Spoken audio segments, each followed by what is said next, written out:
Kamusta? Ako si Mark Monteo Zanoria, 24 years old, mula sa Tagum City. Marami ang nagtatanong kung paano ako napunta sa OVA. Bago ang lahat, balikan muna natin ang pinanggalingan ko. Hindi madali ang pinagdaanan ko dahil nasubukan ko na ang iba't ibang klaseng trabaho. Dati sa laro lang ako nakatoto. At naranasan ko magtrabaho sa palengke. And humawak din ako ng welding machine para lang kumita ng arawan. Noong nagsimula ako sa OVA, wala talaga akong idea kung paano ito gumagana. Pero dahil sa pagiging bukas ko sa oportunidad, nagbago ang pananaw ko.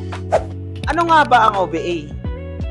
Ang Online Business Academy ang dahilan kung bakit marami ng Pilipino ang natututong kumita gamit ang kanilang social media accounts gaya ng Facebook at TikTok. Bakit nga ba ito trending? Ang Online Business Academy kinilala bilang most outstanding online marketing system sa buong Asia.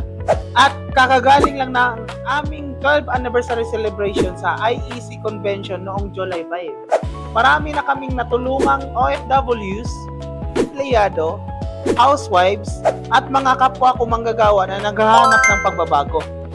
Paano ito gumagana? Sa OVA, hindi mo na kailangan maging salesman. Hindi ito online selling, dropshipping, trading na nakaka-stress, o trabahong may kota.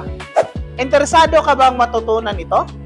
Kung ikaw ay pagod na sa manual na pagtatrabaho at gusto mong subukan ang bagong paraan ng pagkakakitaan, nandito ako para gabayan ka. Comment mo lang ang iyong location sa ibaba at ituturo ko sa iyo kung paano magsimula. Tara, simulan na natin ang pagbabago. See ya!